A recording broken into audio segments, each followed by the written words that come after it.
will you talk a little bit about how you started this project on rape? I know that you've mentioned seeing this local news story, and I'm struck by that. And I want to I want to start with that because there are so many ways in, I mean, which is so painful and horrific that it should be so enormous, that there should be so many ways in. So I want to start with sort of this particular point that it was a local news story, and sort of ask you to build on that a little bit, to talk about how a project like On Rape, how you develop the sort of concentric circles out from there. Mhm. What's interesting is if I have to find a common denominator in all my projects, and it's for me always something that is a hidden reality, no? So for that, the title of this conversation, I feel really represented by it. And when I was doing an abortion and it was about the repercussions of not having access to abortion, was pre-Me Too movement.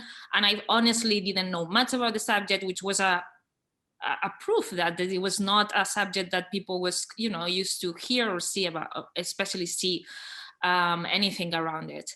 So when I chose On Rape, actually was a little bit not going in the direction that I normally go, because it was in the peak of the Me Too movement. So actually the stories about survivors were happening finally in the media, those media that I was mentioning, that they were not really showing those stories that I was interested on it. So why I choose rape, if it's not a hidden reality, obviously I'm speaking in a general terms, but why not focusing in another subject that right now is not having attention?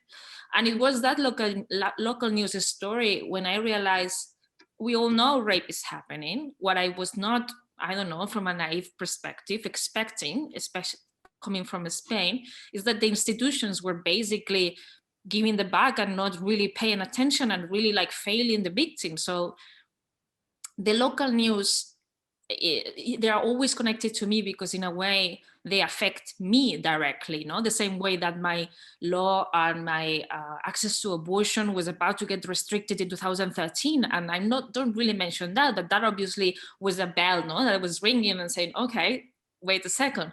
Obviously, when I saw millions of women in the streets in Spain, like protesting every week against this trial result, suddenly I got obsessed with this failure from the institution. I have a feeling that we were focusing a lot on the victims' testimonies, which obviously are important, but we were not really looking at the institution, at the laws, at the problem, the roots of the problem that was there from very old time.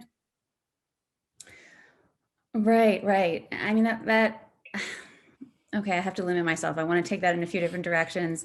I mean, maybe then I can sort of lead into what I might call sort of from that point of view, and sort of thinking both and initially about not only how you're thinking about the work in terms of chapters, but also sort of how you're relating to it in and of your own body, and sort of starting, in terms of locality. Can we maybe build from there to talk a bit about how you make, which is to say, how you discern aesthetic strategies? I'm struck, I'm sure a lot of people here are struck by just how difficult it is to attend aesthetic decisions, to make photographs that feel seductive and beautiful and interesting, about a subject that feels sometimes too horrific or painful to even think about, much less sort of inhabit and revisit and look at, and again, sort of make interesting aesthetically. So I'm wondering sort of how you think about those choices in light of this subject. And I just want to add one other thing on. This was something that I mentioned to you, Laia, as we were gearing up for this in the minutes before folks joined. I mentioned that I have a graduate student that I work with here at OSU, who's a really brilliant feminist artist who delivered a presentation in a class about sort of optics and visual strategies of, thanks, for sharing your screen on this, of the anti-abortion movement, and how in a lot of ways, pro-choice movement, sort of call it what you like, has been sort of outmatched, or they haven't thought about countering visual strategies with visual strategies. And so I'm wondering, sort of in light of maybe both of those related questions, how you think about conceiving of aesthetic strategies that relate to subjects like rape? So I guess the freedom that I fight through putting down many walls coming from originally journalism, then documentary photography, and many other ways that I have to go through. It's the fact that by doing that and also structuring the project as chapters, is that I feel free to approach each project, each topic, each piece in the way that I think I need to approach it. Since I'm not under the guides or the guidance or the rules that how we are supposed to tell these stories, I can also try to work a kind of a meta conversation above it about how are we showing these stories.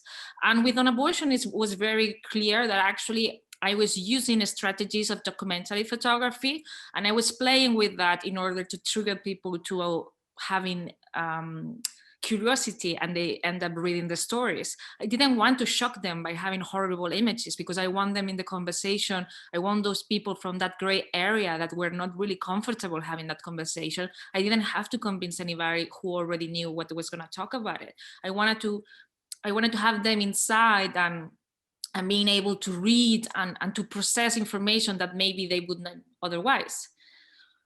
However, with On Rape was completely different. I think because of many reasons, obviously the topic is completely different, but also my reaction to the research that I was reading and I was finding, it was overwhelming. And all my capacity to process things very rationally in order to have this rational conversation about the fact that 40,000 women die every year because they have no access to abortion. Even if you are pro-life, obviously you should care about that.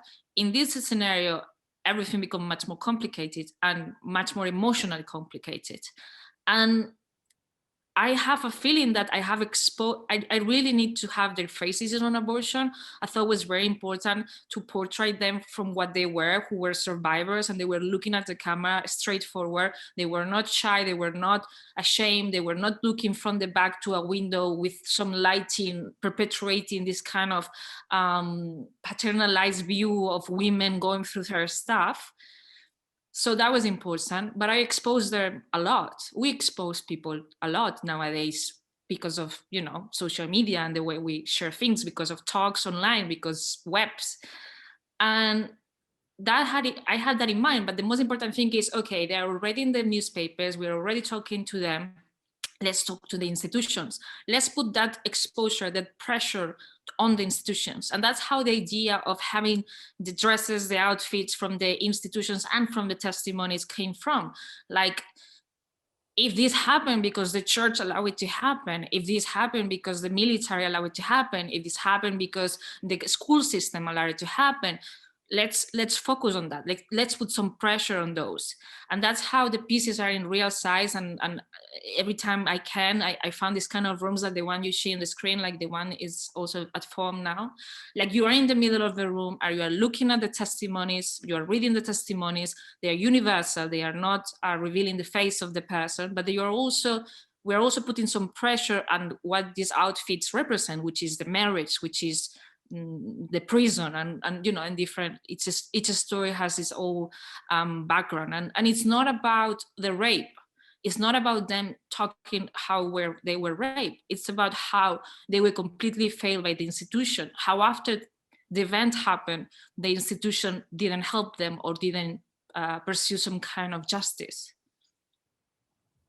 I mean, the fact, as you're talking about that, the strategy, I mean, there's certain kind of, echoes, in terms of the feeling or, like visual effect, visual effects and strategies. But the fact that, that you are shifting and needing to be responsive so much between these chapters is really curious.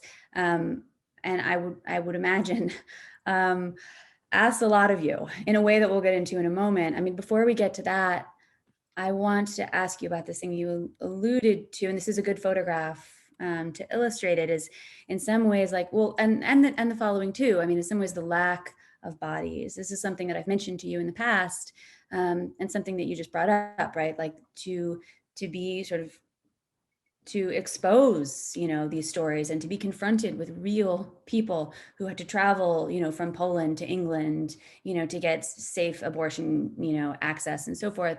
That felt like such a vital component of the last chapter. And as I was, coursing through these images, because I unfortunately was not able to, see this in person, I was struck by how haunted I felt.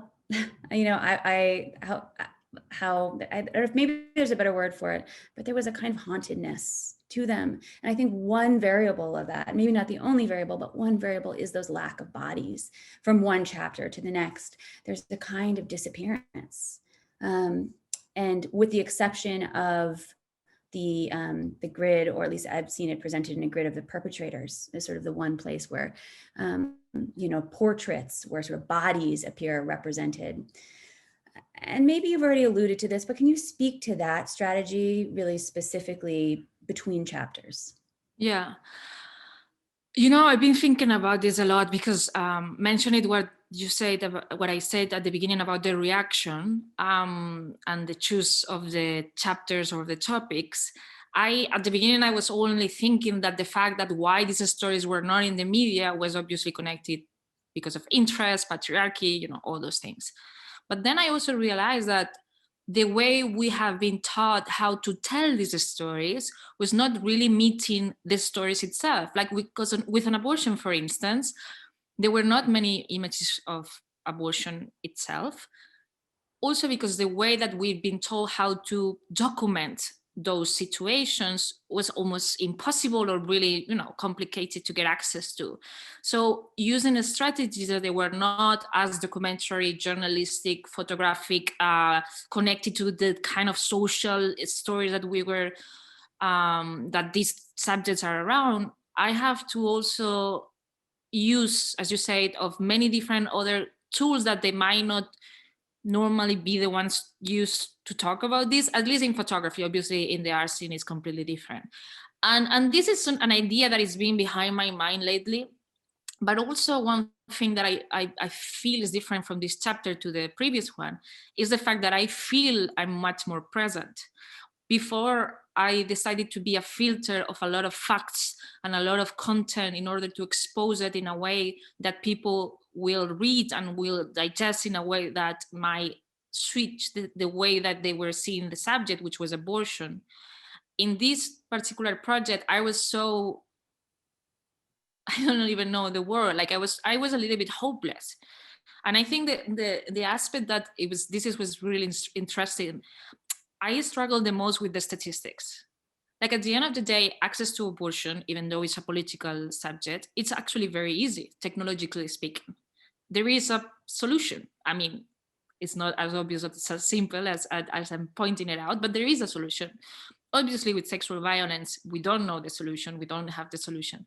So the more statistics I was reading, the more hopeless I was becoming, and the more hopeless I was becoming, I was thinking, why am I doing this? Like, I'm not going to change absolutely anything. And I'm not thinking I was going to change anything. Obviously, that kind of idea of me changing the world with an image is not something I learned. It was not going to happen early on in my career. But I have feel conversations and reactions from people on abortion that I was worried that I would not have with on rape, because I could not be honest about this perspective of offering something that it was hopeful, no? And I, even though you see my shows and you think I'm not thinking about it, I do think about hopefully, hope. Otherwise, it will be terrifying. I mean, I know they are really sad and really heavy, but at the end of the day, this kind of journey through my research that I'm visualizing for you to embrace and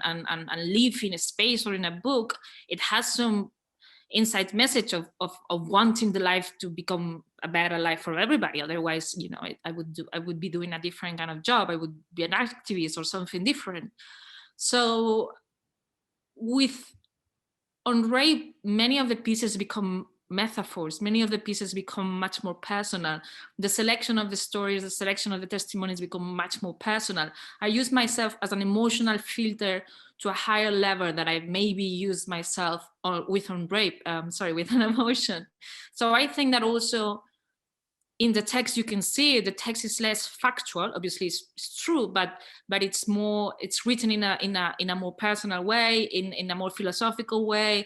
It's not about only facts, it's also about perception, and this idea of perception and avoiding a little bit these concepts of truth, facts, documentary, what is happening, that were my tools given when I was studying photography or journalism. It started to make less and less and less sense, because the subjects and the projects and the topics are much more complex than we want them to be.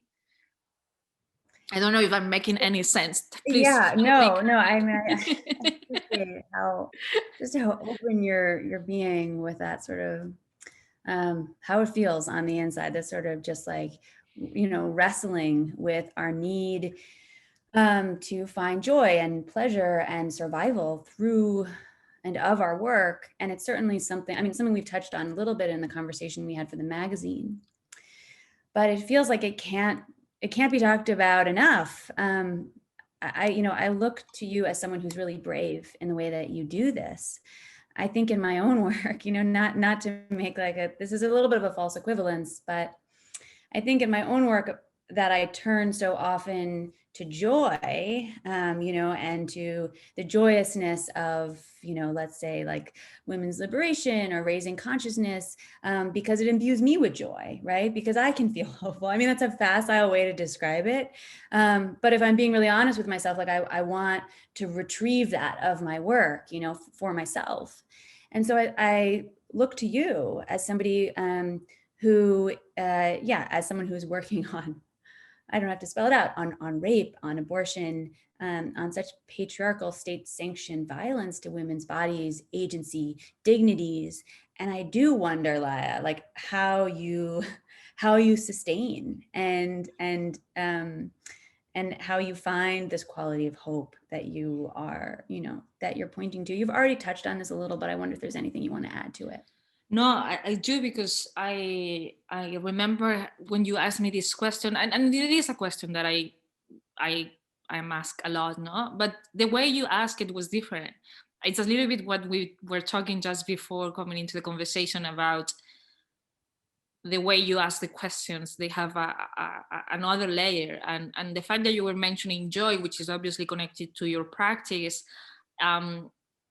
It's really like shocked me, because I've been thinking a lot about the last months, especially obviously because of the situation, lockdown, everything we're doing, blah blah blah. But there is something like, I've never thought joy could be part of the equation of my work. Like I just assume, because of the topics, they are so horrible. That was it. That was it. Like it's okay.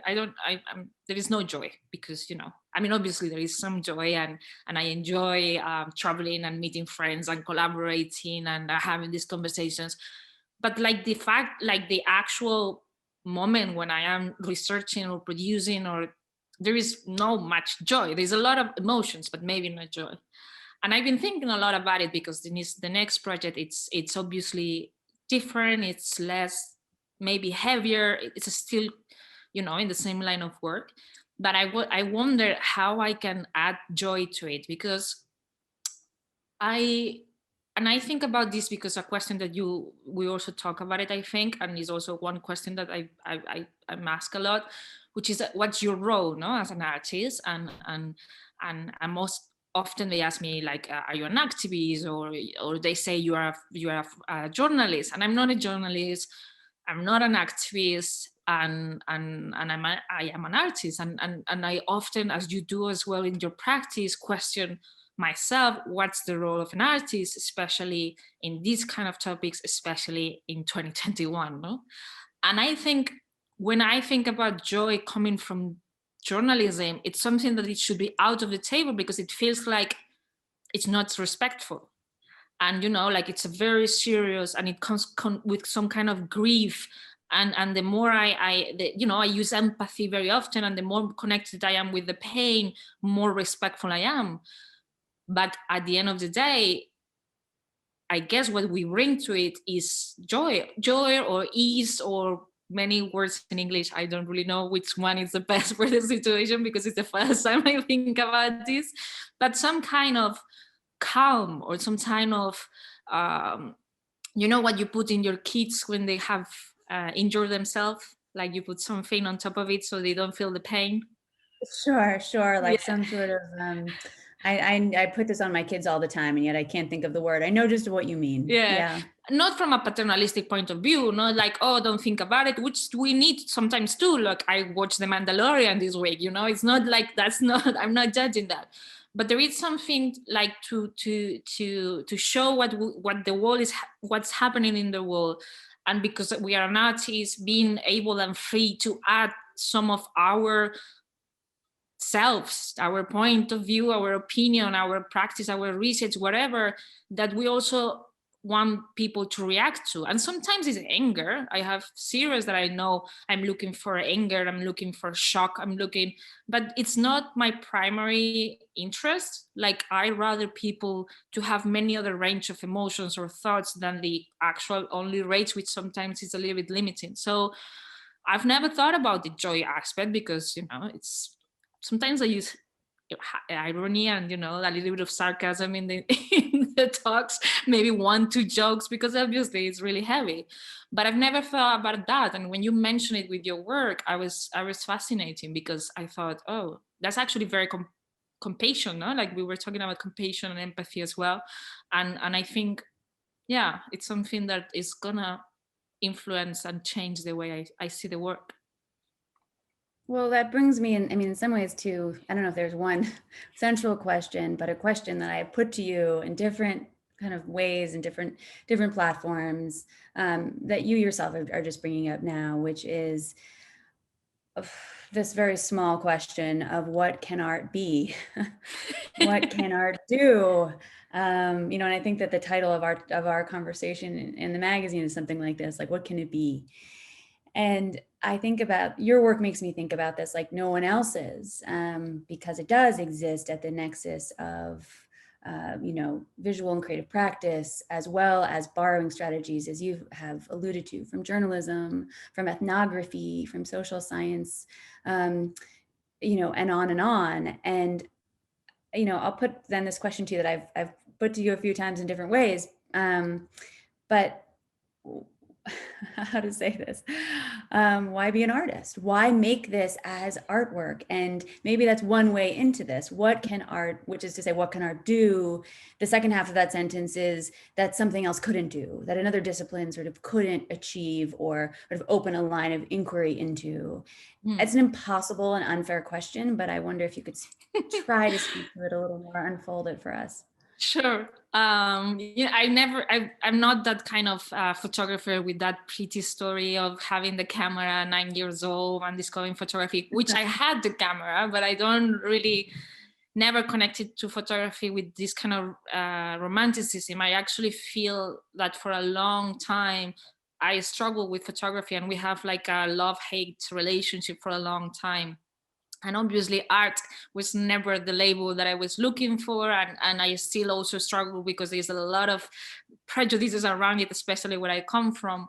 But at the end of the day, and that's what I tried to explain at the beginning, like, I end up where I am because of reaction, no? And wanted to, one thing I had it very early on, like in my stomach, that I realized it was this idea of telling these stories in whatever the shape was it, and whatever form, and it was like, these stories, no?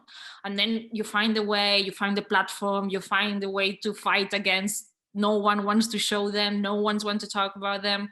But then there is a point that obviously your impact on telling these stories is not as strong or fascinating or powerful as obviously you wanted it to be. And it's not only about yourself anymore, it's also about the public, it's also about the people you talk about in the stories.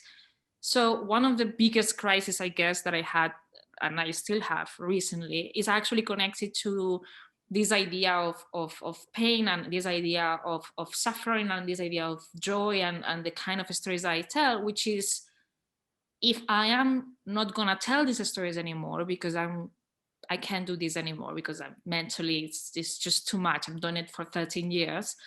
And I'm not really an artist in the way that, I don't draw. I don't really like wake up in the morning, I write or things like that. Why am I still an artist? And this is actually the question you're asking me, like, because if there is no, there is no that kind of obsession, I would say, or need to tell, or calling to tell these hidden stories, and I'm not really an artistic person in the way that we are, I have an idea of what an artistic person was, what I am an artist. So, and I don't really have the answer yet, but I have a feeling that it's, again, very much connected to this idea of understanding the world. Like, and obviously having a perception that the way I understand the world might help other people to understand the world as well. And by understanding, I mean also having some sense in a spiritual way, in an emotional way, in an empathic way, in a compassionate way, not obviously in a only scientific, medical, factual, journalistic way. Also like, okay, I don't really talk about this, but at the beginning of On Rape, I went to Prague because I wanted to photograph some objects which are in the show, which are very strange objects that speak about punishment and testing perpetrators. So I have to go to this hospital. It was a psychiatric hospital in the middle of nowhere, massive, very creepy, very weird place. The guy who was taking me in was also very strange, which was kind of funny in a way, because I was actually doing this project. And at some point he was like, oh, let's take pictures in the pedophile I don't know, alley or like building where they live, because it's a mental hospital. There's a lot of people there, no? And it's like, no, I don't want to go there. I don't need to go there. But the guy was very strange. He took me there, and suddenly there's all these old men, most older than me at least, not really in like what I would expect to be a mental hospital. They were more like in a, I don't know, like where I went when I was teenager and have like a summer camps with my friends. They all have their rooms. I mean, everybody was free to walk, but they were having all these pills, so they would be depressed of these impulses because they were mostly pedophiles. And they all have these bedrooms, and I was kind of forced to take pictures of them. I didn't want to, obviously I didn't, but then I took a couple of pictures of the rooms just to make the guy shut up and leave me alone. And it was so strange because they are primarily the kind of perpetrator that is obviously the most gross monster idea of the person who would hate the most, because obviously what happened to them. But at the same time, I felt really sad, and I felt really I wouldn't say compassion because I didn't really know who they are or what they did or who they were.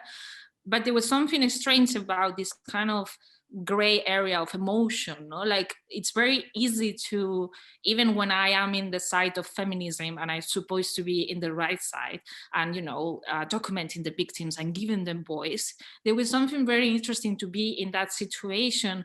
And those kinds of situations when I have to decide until when it's okay to have an abortion, when I have to talk with women who try to have an abortion at home at 6 months pregnant in US with a coat hanger, which is a very extreme situation that if you don't really know much about it, you might probably would think these people are crazy.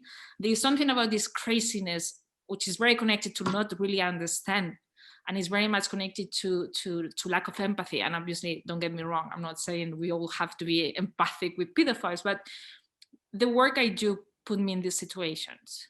And for me, being in these situations and learning situations that they are really extreme, but also they open my heart and they open my mind in a way that a TED Talk maybe would not. So there is something about that. It's not about having these kind of fantastic adventures of traveling the world and meeting people, which obviously there is sometimes a part of it. But it's, for me, it's confronting myself with my own prejudices, with my own racism, with my own misogyny, with my own culture that I embrace by being in a Catholic country growing up in the south of Europe, that that there is something there, and being an artist as well, I like it.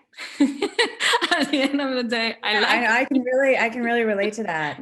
Very often, if I'm teaching, or more often than that, if I'm doing a talk or, this kind of thing where I'm getting questions, and sometimes folks will say back to me like, this project you have of, educating or liberating other people. And sometimes have to stop them and say, like, so much of this is about me working to liberate myself. And as you are alluding to, or at least starting from that point, where I can sort of start to put some cracks in, oh, that's not quite the right way to put it, where I can sort of understand my own inculcated sexism, or my own sort of inculcated ideas of like patriarchal structures, right? And I need my work in service of that as a kind of mechanism. So I can really relate to that. For purposes of time, I have 2 last questions that I'm actually gonna blend into one question. Okay. So you can tell me, you can sort of pick and choose how you want to respond to this, Laia. I would feel remiss not to bring up the sort of I would say the contemporary moment that we're living in, but even that sounds too vague. The sort of like the todayness of it, being inside of this pandemic now for almost a year. I have lots of questions about how that has changed, your sort of practically your working process, but also sort of conceptually and politically, how you're imagining these chapters unfolding. As I'm sure, lots of folks here are aware, for instance, in during the pandemic,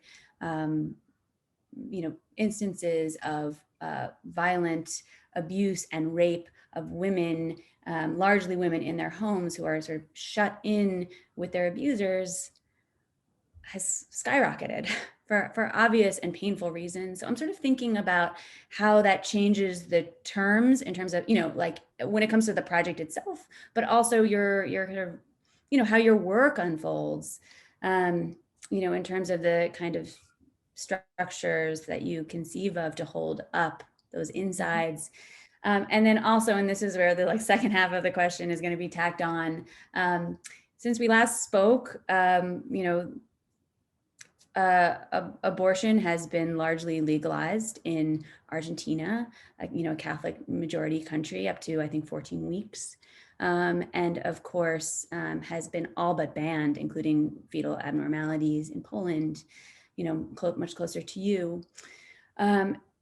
And it feels as if we're living, which is to say nothing of Ireland in 2018. And so it feels like such a charged moment in relation to your work in such different ways across the pandemic, and all that it's cracked open, and in relation to, freedom struggle. So I guess I wonder how, maybe pick and choose sort of what you want to address in that question, and maybe we could also kind of unspool it a little bit more during Q&A if folks have follow-up questions on that.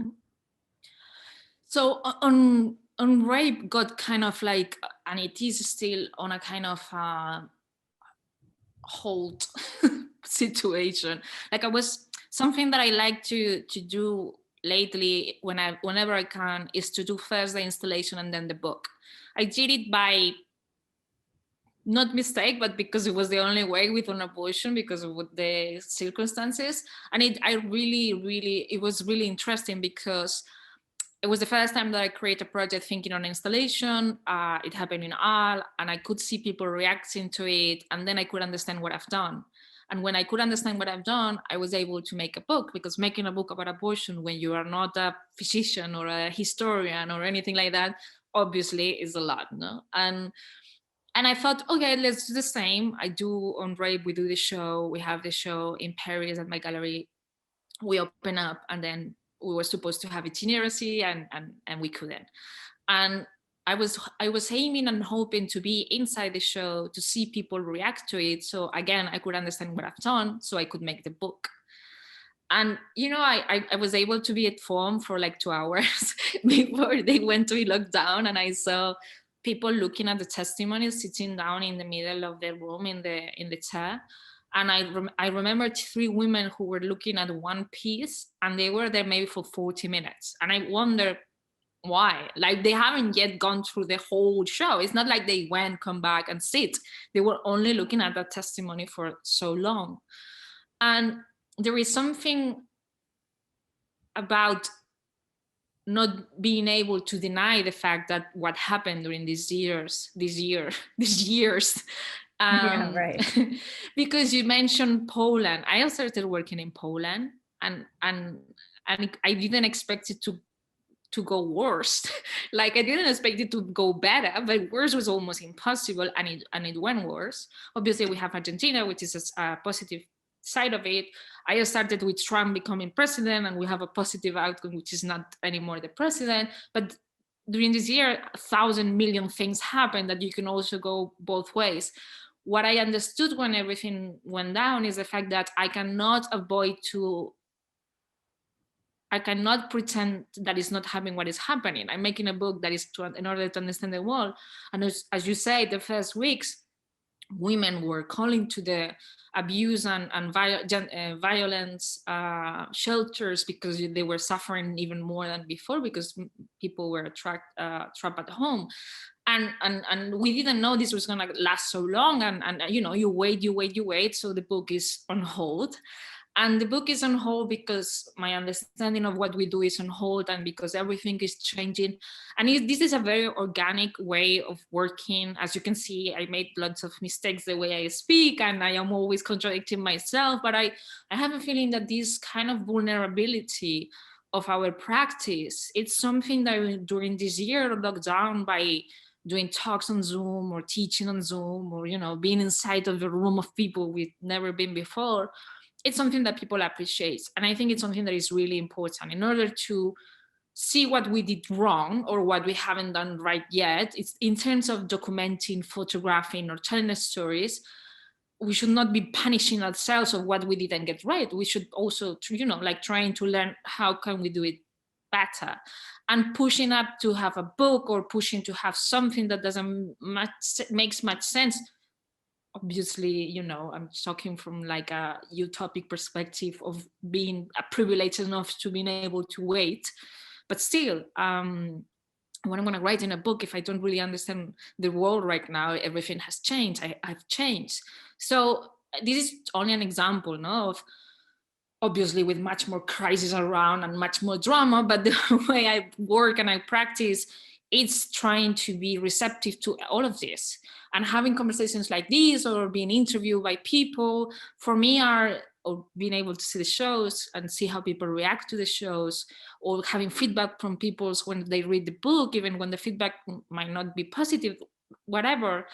It's the way I also try to shape and understand all the questions that you ask, no? Like why we choose this chapter, this project, the way we visualize it, the way we narrate it, all these questions at the end of the day, for me, are quite empiric, the way they are asked. And it's always these 3 elements, no? Like myself, and I put myself first because this is what it is right now. The people I document, obviously, and I talk about, but also the audience. And I'm not saying one is more important than the other, but they're always there, and it's always a game, and it's always this kind of play that we have, and obviously the circumstances and what's going on in the world. And for me, what's going on in Poland devastates me. And for a few weeks, I was like, I'm not doing anything else ever again. What's the point? But at the same time, you think, okay, well, the point is, we have to, no? And it's and find joy. Right, I would say so, and that would be a good place. That's a good place to maybe stop my line of questioning and turn it over. I want to just say to you all for any questions you may have. I just want to say really briefly that we didn't sort of get to touch. I'm glad you bring up sort of the sequence of which the exhibition has arrived to you, and then the book. I was introduced to your work first through books.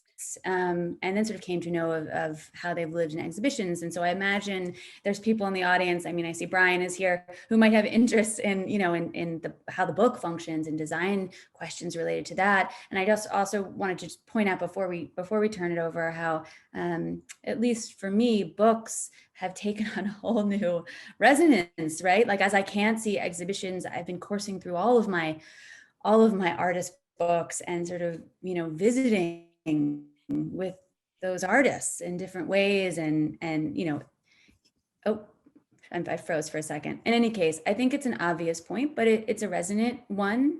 You know, as we are all sort of shut in, is how books can perform, disseminate, circulate, you know, in ways that, you know, exhibitions are potentially limited. So I just want to, I don't even need you to address that, Laia, although I imagine it will come up in questions, or maybe it's not even a question, it's just a point.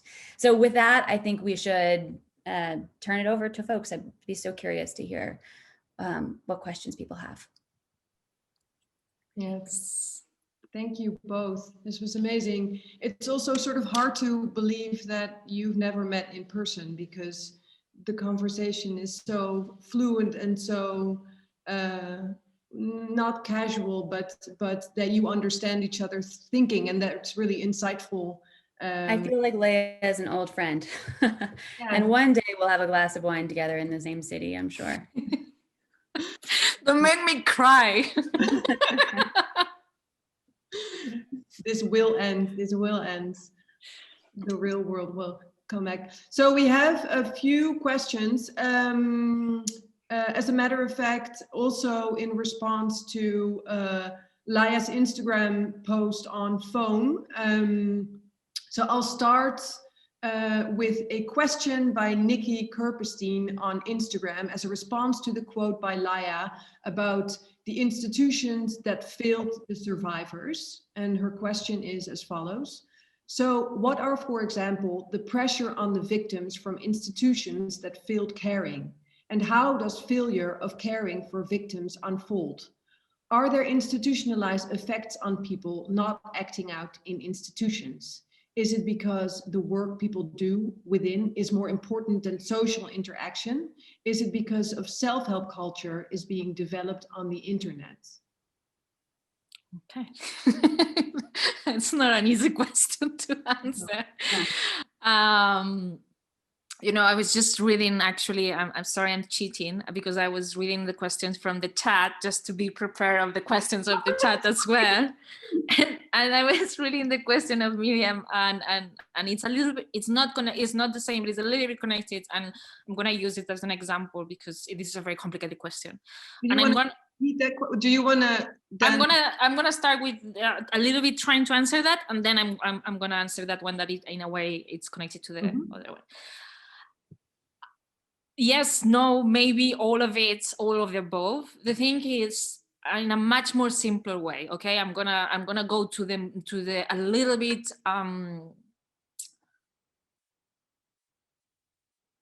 not obvious answer, but a little bit of like narrative example, so people can understand, because this is a very theoretical and complex and philosophical question.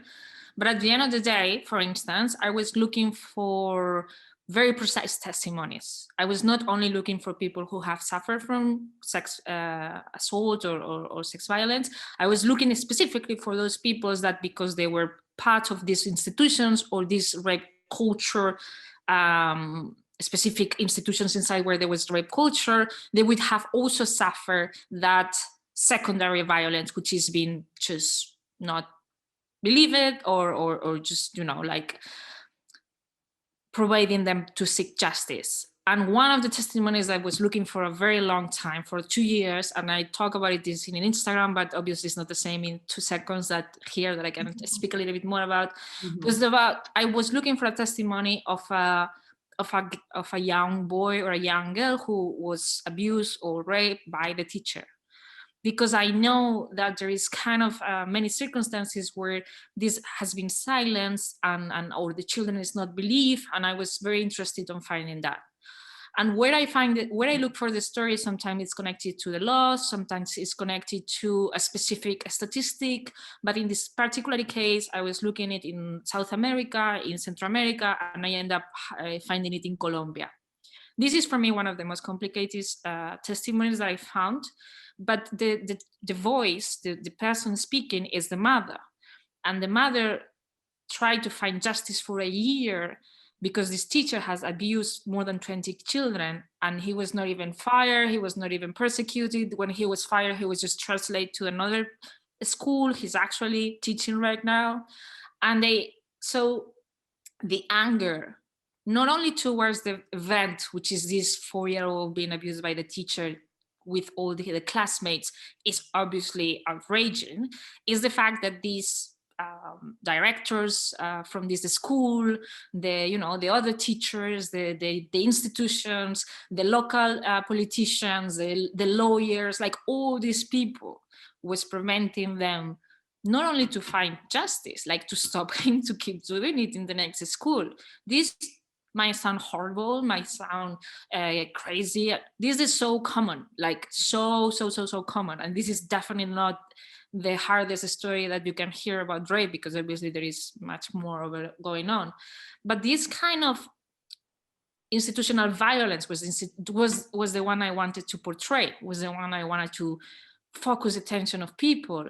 And being in the middle of this room, looking at these institutions and reading these stories without exposing the children, the mother, like putting more pressure over them, and us as an audience also being participant as a citizens of the problem, no? And that's how I relate to the question that Miriam was asking about Ariel Azulai's book, and how looking at images of rape and us as spectators make us part of the problem. It makes us as part of the problem, obviously, looking at violence in images, or like rape porn, or things that I actually have pieces on the show that talk about this. But that's not only, also being part of that, like a teacher alumnus association who doesn't want to make a fuss of it and not really paying attention of what that child says, that obviously as a citizen makes you part of the problem.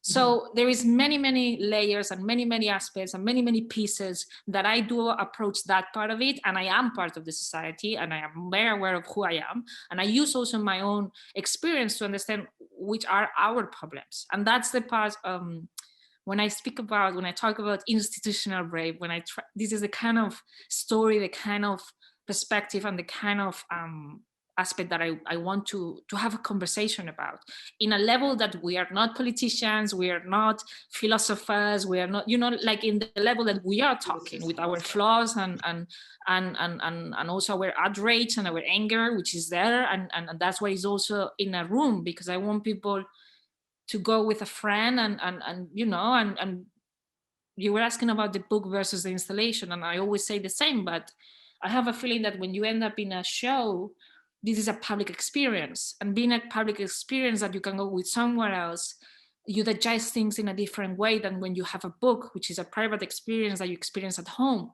But also buying a book that is not cheap, is an elitist kind of access to it. It creates a contract that we are already going to be open to hear what I'm saying, when often people end up in my shows, sometimes by mistake, which I love, is a completely different perspective, is a completely different audience, is a completely different situation that for me it's really interesting. And it's very accessible. Often the shows are free or easy to access, even though they are in galleries. Actually, galleries are for free often.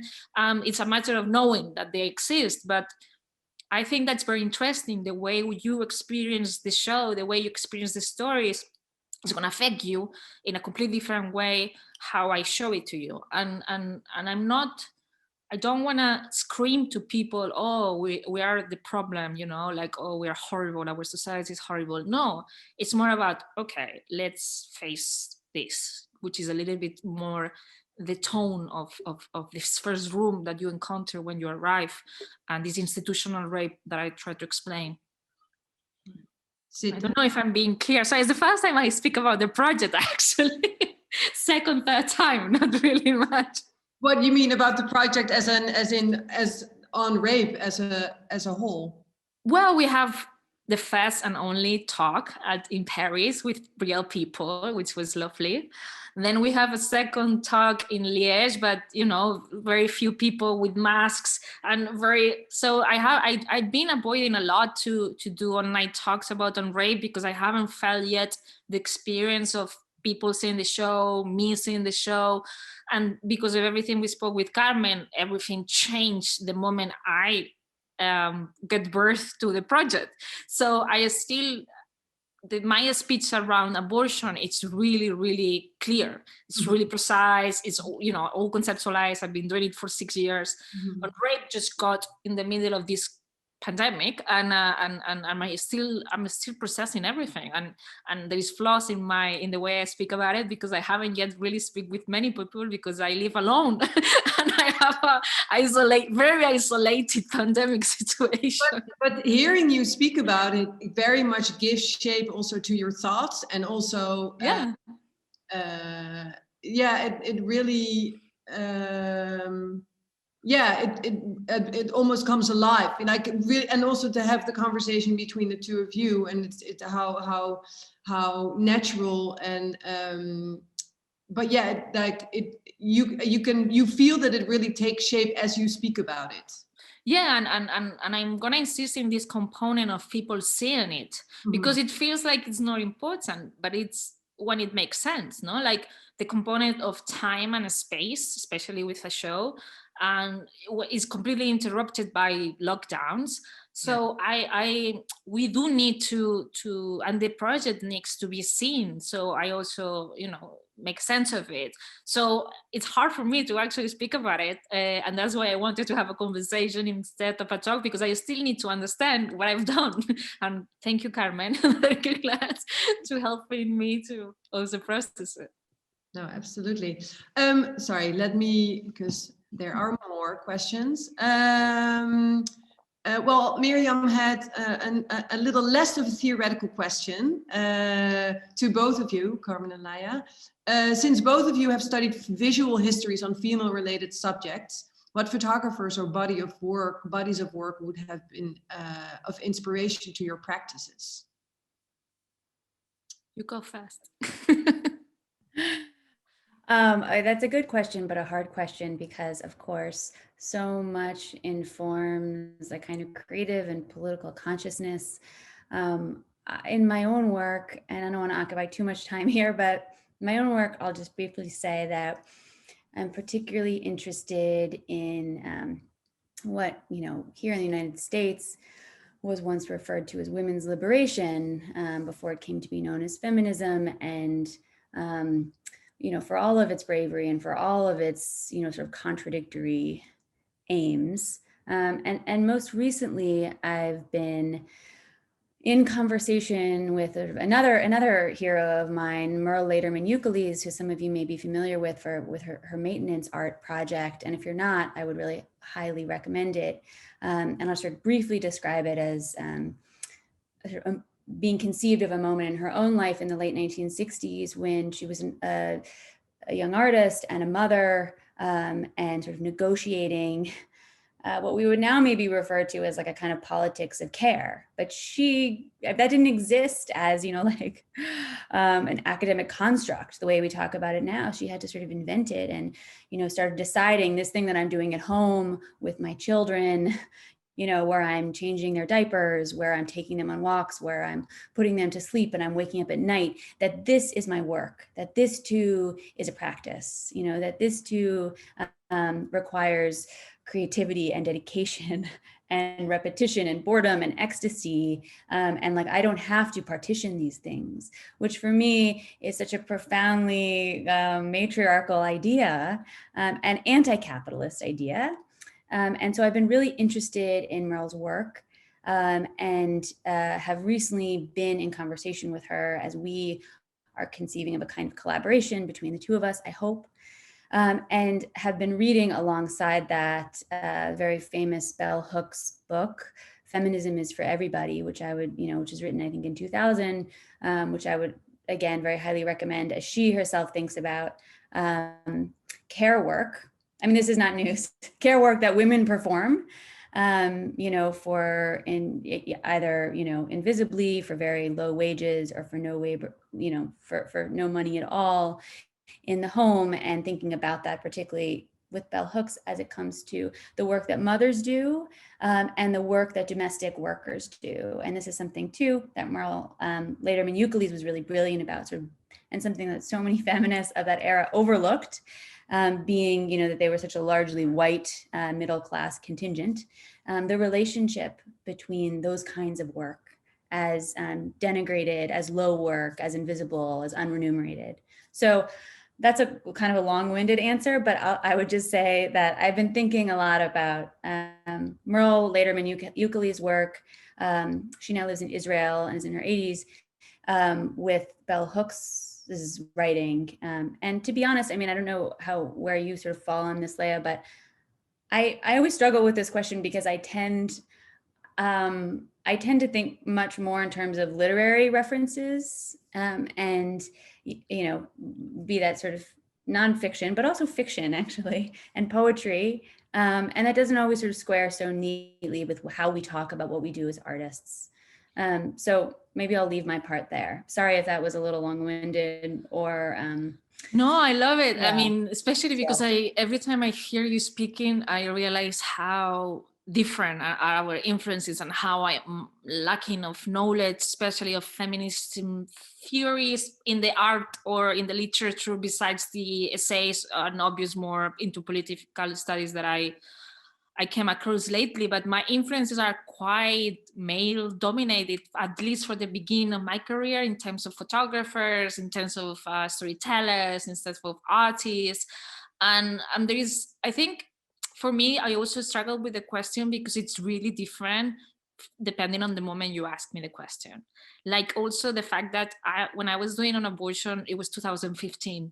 And I'm a completely different person. And now I'm into performance art, and I'm reading about things that have nothing to do with what we are talking right now, or maybe everything to do, I don't know. But I do always have this tendency of not really looking much to things that they're too similar. Like I really enjoy looking at things that have nothing to do, like sound art or opera, or like, and now it sounds a little bit snobbish, but I also do TikTok, and I'm not even joking about it. Like I literally, most of the ideas of many of my projects come from things that I found on Facebook, TikTok, or things like that, because at the end of the day, it's what also people are interested in discussing or talking, and I learned so much about it. So yeah, it's a state of mind. I'm by nature, I'm not an artist the way that people think what an artist is, but I am a researcher in the way that I think research is, which is being obsessively curious about the world and also people's points of view. And I came across Abigail Heyman's work that I didn't know, because I guess it's also quite much more known in America. And when I saw the show she was in art, I think it was 2 years ago, and she had this picture of her diary where she was having the abortion, and it was from the perspective of her having it, and she was also mixing text and photo. I was fascinated, and I do think text, it's my major influence. I don't know if it's mostly nonfiction, but it's also sometimes fiction, but also like text, like I thought I was going to be a writer, and a terrible writer, but I guess there is also something there, no? Like how we get information and we transform it into visuals, that I see also a lot in your work, especially I guess working with archive as well, like the way that we translate concepts or feelings or ideas or stories into using images that already exist in the world, or creating them, or creating new images through those images. It's something that I also feel really related to you, and I think it's probably the fact that we use text as a source of inspiration, it's very much connected to that. And can I don't want to take up too much more time. I really appreciate what you're saying. And I want to add one more thing to it. I mean, because I teach, in an institution of higher learning, I often feel, I feel a kind of internalized struggle around the way that I think about feminism. I teach feminism as a kind of history or an ideology. I feel a certain amount of disconnect. And I've recently been in fact, rereading this book that I want to really highly recommend to folks, maybe some people already know, by Sarah Ahmed, called Living a Feminist Life. I think it came out in 2017, in which she talks about in her introduction, this question of feminist theory that Laia brings up, that she argues feminist theory is not the thing that happens in the ivory tower. Feminist theory is something that we don't just study, it's something that we do, and it's something that we do at home.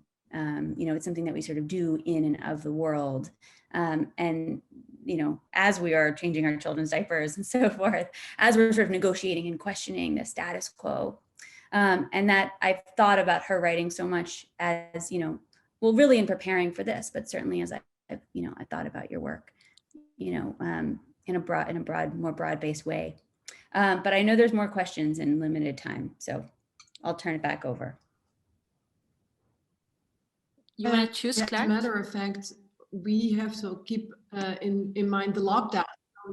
Can you hear me? Yeah. Mm-hmm. Can you hear me? Yeah?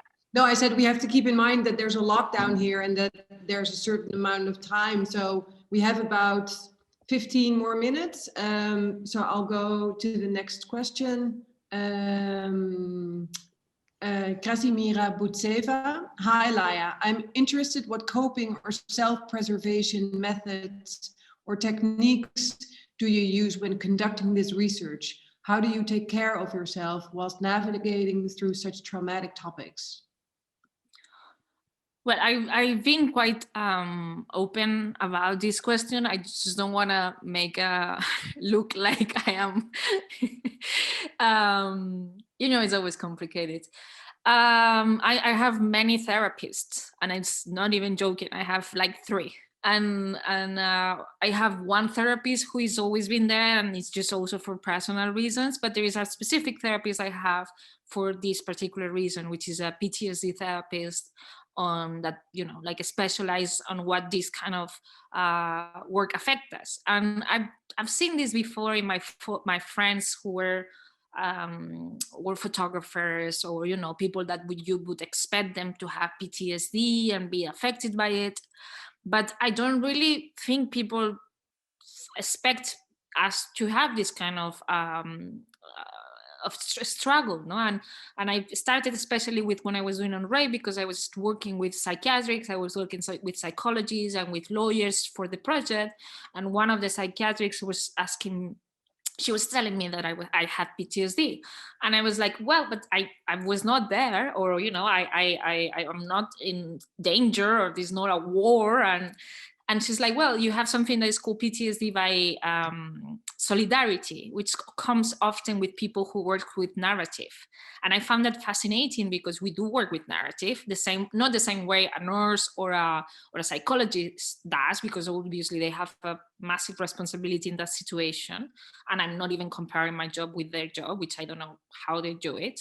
But there is obviously some effect on being consuming constantly these kind of stories in the way my artist practice works, which is being extremely empathic with them and kind of creating something else after it. So it's not like obviously suffer the way they suffer. But when I was speaking with the mother of this child, she was 4 years old, the mother was just talking for hours to me through Skype. And then I received the package. And I remember with my assistant, we were measuring the dresses, because they have to be real size. So we have to photograph them in a way that we remember the size. And they were always like 180, 170, like size of a person. And then this was so tiny. I spoke about this on Instagram when we did the takeover. This was 30 centimeters. And it broke me. Like for 3 hours, I couldn't keep photographing because the dress was 30 centimeters. And, that's definitely not the worst thing that I seen or heard that day or that month, but that broke me. And obviously, when I teach as well as Carmen does, I'm very, very insistent in the way that this not only affects us as people and as artists, but also the way it affects us has an effect on what we create. And what we create when we are talking about people's pain and people's struggles comes with a responsibility. If I don't take care of myself as a person, obviously it comes with problems. But if I don't also take care of myself as an artist, I'm probably going to do a not really good job when I'm talking about other people's pains, because I'm going to project my own issues. You know, I'm going to become devastated, or I'm going to, you know, get obsessed with some aspects of my job that I shouldn't. You know, you see that in stories of for journalists who went to war, and I'm sorry using that example, but I think it's a very universal example of you understanding how a pain can like break a person when they are in these kind of situations.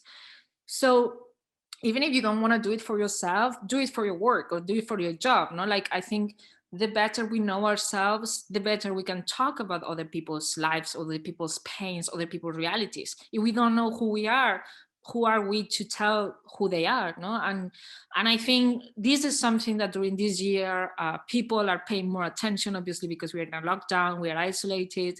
But before this, I already saw many problems on the way we were portraying and documenting the others, because we were not actually taking care of ourselves. So I do think this should be mandatory in our school, like, you know, like having some inner work and in many layers, and doesn't have to be dramatic. Not everybody should be doing this project, but even if it's not dramatic, it still has some effect in your life. And I think having people around you helping you to deal with it, it's benefit for both aspects. Yeah. Sorry, I'm too honest. No, not at all. There's a lot of no, but also the question remains with me, and I should not go into this because we have very limited time, and I think I can answer there's just one more question that you can answer. No, but also just the fact, also what you describe is also how therapists also prepare themselves to speak and to not own other people's problems and make it their own. So it's interesting how you also, and that's what you do also in your work, sort of interdisciplinary, but like beyond not just journalism, art, but you incorporate everything in the work that you do.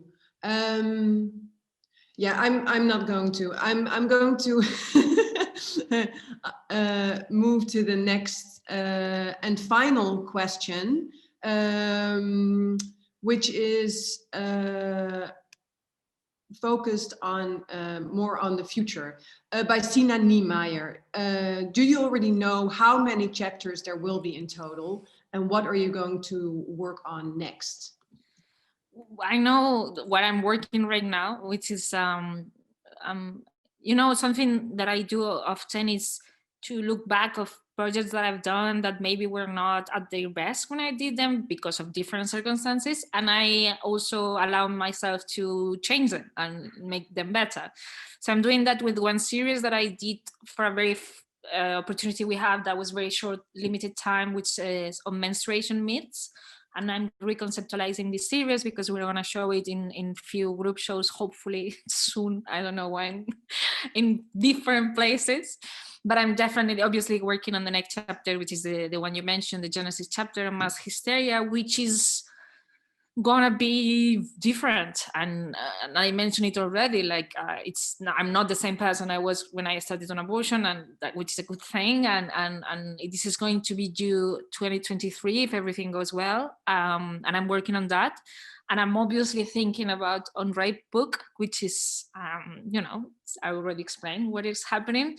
And I don't know how many chapters will be, probably because some mass hysteria is gonna change radically the way that I put myself in the conversation and the topic and the way I embrace it. I might finish the series because I can open a new one that allows me to be more in that kind of perspective, but not because, you know, like everything is connected. All my projects are connected, even the ones that you might think they are not. They are because I do them, no? But yeah, like I it's very organic, and I think it's very obvious. And I also, it's not only in my decision. Like there's other people around, you know, like institutions and agents that work in also with my projects that have also some saying in it. And we will see. But yeah. I want FOM to be open so people can go and see it. Yeah. That's my thought right now, like one day at a time. I don't know, and we don't know what's going to happen next month, so it's very hard to me to say what's going to happen in 3 years. Yeah, it's crazy. I mean, the moment that you arrived here in was it? No, I forget. December. Sorry, so you see, like time is just like fluid now.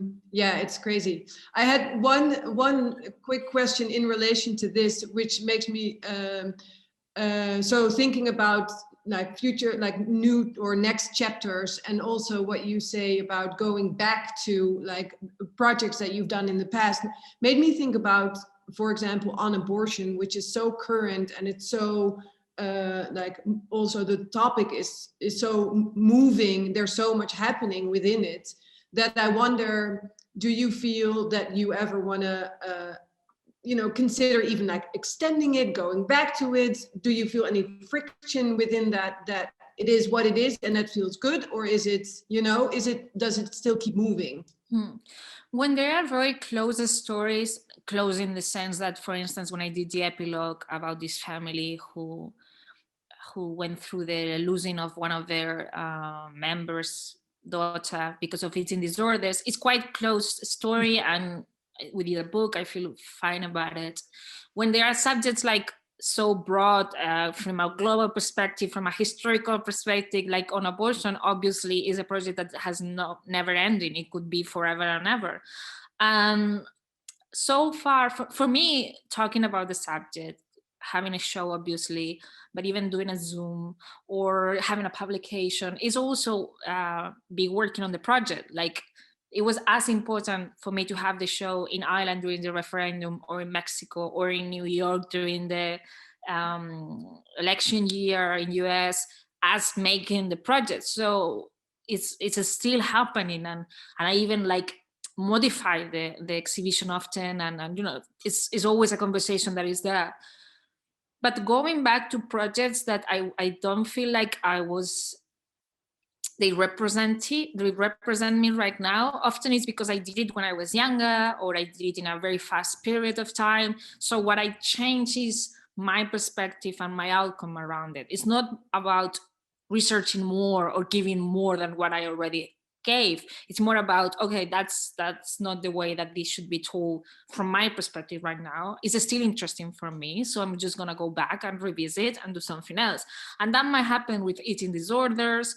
That because I've learned so much around the subject that is completely different of the way that I portray it, that I might change things.